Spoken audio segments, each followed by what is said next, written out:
കൊട്ടാരക്കരയിലെ school വിദ്യാർത്ഥിനിയുടെ അമ്മ telephone ലൈനിലുണ്ട്. Kottarakkara ആ സ്റ്റുഡൻറ്റിനെ പ്രണയം നടിച്ച് മതം മാറ്റാൻ ശ്രമിച്ച സംഭവത്തിൽ പോലീസ് നടപടി എന്തായി അമ്മ? ഹലോ, പോലീസ് നടപടി ഏതുവരെയായി? ആ അൻവർ ഷാ, ഒയൂർ സ്വദേശി അൻവർ ഷായ്ക്കെതിരെ കേസെടുത്തു. അയാളെ അറസ്റ്റ് ചെയ്തോ പോലീസ്? അറസ്റ്റ് ചെയ്തിട്ടില്ല സർ, ഇതുവരെ അറസ്റ്റ് ചെയ്തിട്ടില്ല. പോലീസ് നടപടി ഒന്നും എത്തിയിട്ടില്ല. എന്താ പോലീസ് എന്താ പറയുന്നത്? പോലീസ് ഇപ്പൊ പറയണത് 2 ആഴ്ചയും കൂടെ എടുക്കും.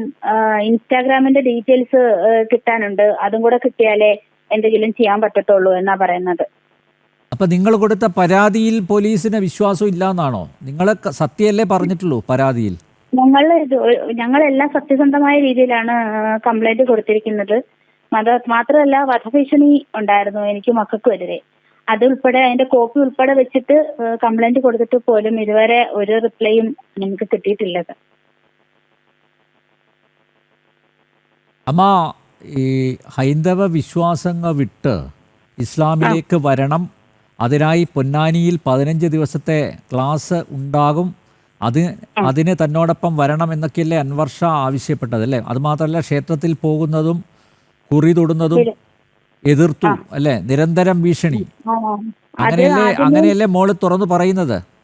മോൾ എന്നോട് പറഞ്ഞത് ഫസ്റ്റ് അവരുടെ ഉമ്മയുടെ ഉമ്മാക്കും മോളെ ഒന്ന് കാണണം, വീട്ടിലേക്ക് കൊണ്ടുവരണമെന്ന് പറഞ്ഞു. അവരെ വീട്ടിലേക്ക് കൊണ്ടു ചെല്ലണമെന്ന് പറഞ്ഞു. അപ്പോ കൊച്ചു പോയില്ല. അതിനുശേഷം പൊന്നാനിയിലേക്ക് മലപ്പുറത്ത് കൊണ്ടുപോകുന്നു. പൊന്നാനിയിൽ ഒരു 15 ദിവസത്തെ ക്ലാസ് ഉണ്ട്, അവിടെ കൊണ്ടാക്കുമെന്നും പറഞ്ഞിട്ടുണ്ടായിരുന്നു. പറഞ്ഞോളൂ കേൾക്കുന്നുണ്ട്. ആദ്യം 15 ദിവസത്തെ ക്ലാസ്സിന് കൊണ്ടാക്കും. 15 ദിവസത്തെ ക്ലാസ് കഴിഞ്ഞതിന് ശേഷം തിരികെ വരാൻ പറ്റത്തുള്ളൂ എന്നും പിന്നെ അതിനുശേഷം സത്യസരണി എന്നൊരു സ്ഥലമുണ്ട്, അവിടെയും പോകണമെന്ന് പറഞ്ഞിട്ടുണ്ടായിരുന്നു.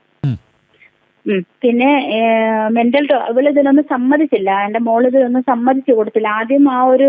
ആദ്യം ഒന്ന് സമ്മതിച്ചായിരുന്നു. പിന്നെ ഈ ടോർച്ചറിങ് വന്നപ്പോഴത്തേക്ക് ഇവൾക്ക് എന്തൊക്കെയോ അപകടം മണത്തു. അങ്ങനെ അവള് അതിൽ നിന്ന് പിന്മാറാൻ തയ്യാറായപ്പോഴത്താണ് ആ ഭീഷണി തരത്തിലായിരുന്നു പിന്നെ ബാക്കിയുള്ള സംസാരങ്ങളെല്ലാം. എന്റെ അടുത്ത് പറയുമെന്ന് മോള് പറഞ്ഞപ്പോ എന്റെ അടുത്ത് പറഞ്ഞു കഴിഞ്ഞാല് കൊണ്ടുപോയി കൊന്നുകളയുമെന്ന് വരെ പറഞ്ഞു കൊച്ചിനോട്. പൈസ കിട്ടും. പോലീസിന് ഈ തെളിവൊന്നും പോരാ അല്ലേ? ഇനിയിപ്പോ ഇൻസ്റ്റാഗ്രാം പരിശോധിച്ചേ അവർക്കൊരു തീരുമാനത്തിൽ എത്താൻ പറ്റുള്ളൂ. അതെ സാർ, ഇൻസ്റ്റാഗ്രാമിന്റെ ഒരു ഡീറ്റെയിൽസ് കിട്ടാനുണ്ട്. അതിന്റെ 2 ആഴ്ച സമയം എന്തായാലും എടുക്കുമെന്നാ പറഞ്ഞു. അത് കംപ്ലൈന്റ് കൊടുത്തിട്ട് ഇപ്പൊ ഏകദേശം 10-15 ദിവസത്തിൽ കൂടുതലായി. അമ്മ, ഈ കോതമംഗലത്തെ പെൺകുട്ടിയുടെ ആത്മഹത്യ അത് പത്രങ്ങളിലൂടെ അറിഞ്ഞു കാണുമല്ലോ അല്ലേ? അറിഞ്ഞു. എന്തായാലും മകൾ രക്ഷപ്പെട്ടു എന്ന് തോന്നുന്നില്ലേ? എനിക്ക് ഇപ്പോഴും അങ്ങനെ ഒരു തോന്നല് എന്റെ മനസ്സിലില്ല സാർ. കാരണം ആ കുട്ടിയുടെ ആത്മഹത്യാ കുറിപ്പില് ആ കുട്ടി എന്താണോ എഴുതിയിരിക്കുന്നത് അത് തന്നെയാണ് എന്റെ മോള് ഒരു ബുക്കിനകത്ത് ഇവിടെ കഴിഞ്ഞ മാസം 15-ാം തീയതി ഡേറ്റ് എഴുതി വെച്ചിരിക്കുന്നത്. ആത്മഹത്യക്ക് ശ്രമിച്ചിരുന്നോ മകൾ? 3 പ്രാവശ്യം സൂയിസൈഡ് അറ്റംപ്റ്റ് ചെയ്തിട്ടുണ്ടായിരുന്നു. ഇപ്പോഴെങ്ങനെയുണ്ട്? മകളുടെ അവസ്ഥ എന്താണ്?